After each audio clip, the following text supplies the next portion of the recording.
தமிழகத்தில் திமுக ஆட்சி முடியும் வரை மக்கள் விரோத திமுகவினரிடம் இருந்து மக்கள் தங்களை பாதுகாத்து கொள்ள வேண்டும் என்று தமிழகத்தின் எதிர்க்கட்சி தலைவரும் அதிமுக பொதுச் செயலாளருமான எடப்பாடி பழனிசாமி கேட்டுக்கொண்டுள்ளார்.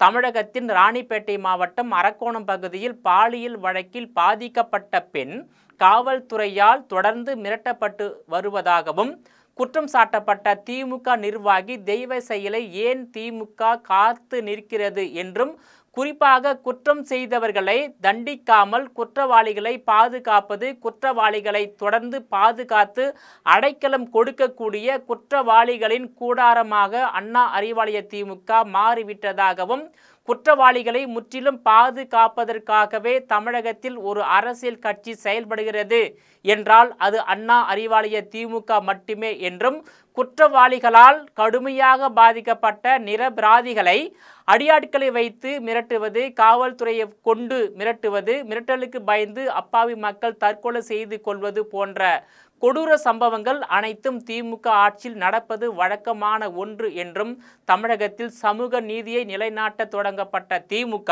தற்போது அதன் பாதையில் இருந்து முற்றிலும் விலகி சமூகத்தில் குறிப்பாக தமிழ் மண்ணில் மறைமுகமாக அநீதியை விதைத்து வளர்த்தெடுக்கும் பணிகளை மட்டுமே திமுக அரசாங்கம் தொடர்ந்து செய்து வருவதாக எடப்பாடி பழனிசாமி பல்வேறு அரசியல் கட்சி தலைவர்கள் மற்றும் பொதுமக்களின் குற்றச்சாட்டாக உள்ளது.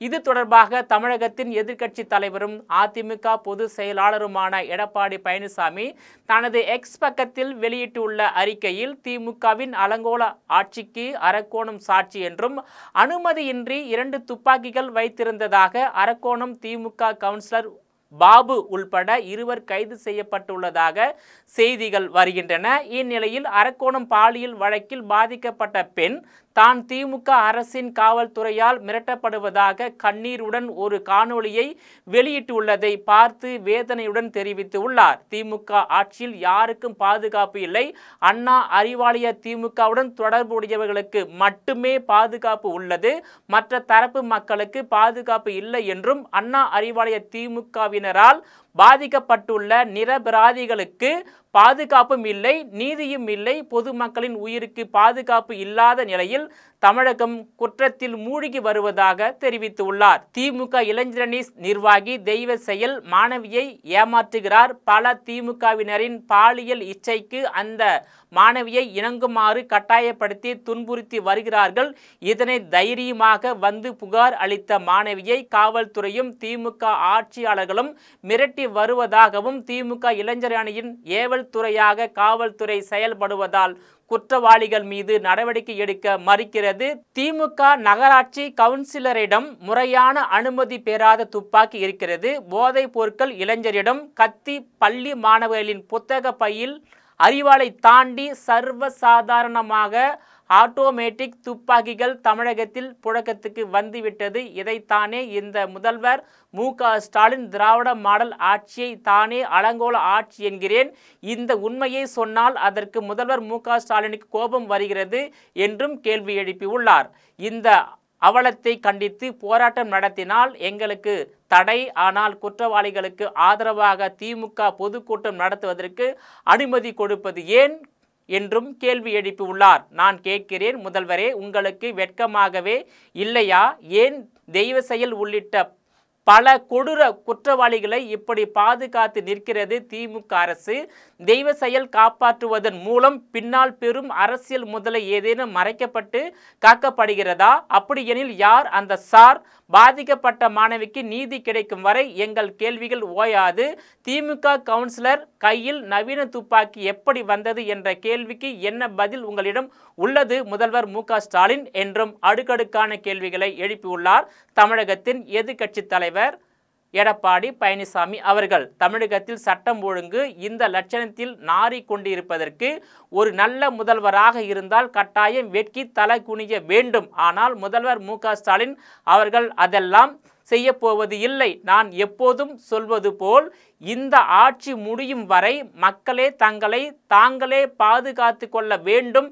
குறிப்பாக திமுகவினரின் மக்கள் விரோத சர்வாதிகார ஆட்சியாளர்களிடமிருந்து என்றும் பதிவிட்டுள்ளார். குறிப்பாக தமிழகத்தில் குற்றவாளிகளை ஊக்குவித்து தற்போது வளர்ந்துள்ள தொழில்நுட்பங்களை பயன்படுத்தி நூதன முறையில் குற்றங்களை செய்ய வைத்து செய்த குற்றங்களில் இருந்து எவ்வாறு தங்களை பாதுகாத்து கொள்ள வேண்டும் என்பதையும் கற்றுத்தரும் பயிற்சி பட்டறையாகவும் குற்றவாளிகளின் கூடாரமாகவும் அண்ணா அறிவாலய திமுக செயல்பட்டு வருவதாக பல்வேறு அரசியல் கட்சி தலைவர்கள், சமூக ஆர்வலர்கள் மற்றும் பொதுமக்கள் அண்ணா அறிவாலய திமுக அரசாங்கத்தின் மீது வைக்கக்கூடிய பொதுவான குற்றச்சாட்டுகளாகவே இருந்து வருகிறது.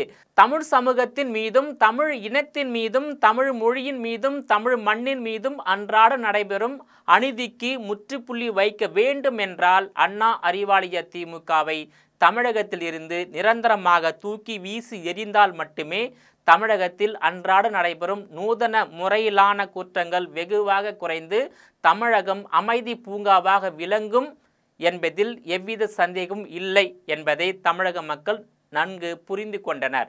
குறிப்பாக 1967ஆம் ஆண்டு இந்திய எதிர்ப்பு கொள்கையை முன்னிறுத்தி தேசிய கட்சியான காங்கிரஸ் கட்சியின் ஆட்சியை வீழ்த்தி முதலாக ஆட்சிக்கு வந்த திமுக கடந்த 58 ஆண்டுகளாக தமிழகத்தில் மீண்டும் ஆட்சியை கைப்பற்ற முடியாத பரிதாப நிலைக்கு காங்கிரஸ் கட்சி தள்ளப்பட்டுள்ளது போன்ற ஒரு சூழ்நிலை 2026இல் நடைபெறும் சட்டமன்ற தேர்தலுக்கு பிறகு திமுகவுக்கும் ஏற்படும் என்றும், குறிப்பாக திமுக 2026க்கு பிறகு திமுகவால் வெற்றி பெறவே முடியாத பரிதாப நிலைக்கு தள்ளப்படும் என்று தமிழக அரசியல் நிபுணர்களின் கருத்தாக உள்ளது. 2026 சட்டமன்ற தேர்தலில் அதிமுக பாஜகவின் கூட்டணி ஆட்சியை ஆதரிக்கும் மனநிலையில் தமிழக மக்கள் இருந்து வருவதாக தனியார் நிறுவனங்கள் நடத்தும் கருத்து கணிப்புகள் மூலம் தெரிய வருவதை பார்க்க முடிகிறது. எதிர்க்கட்சியாக பாஜகவா, தமிழக வெற்றி கழகமா அல்லது திமுகவா என்ற தேர்தல் களமாக 2026 தேர்தல் களம் அமையும் என்பதே தமிழக அரசியல் தேர்தல்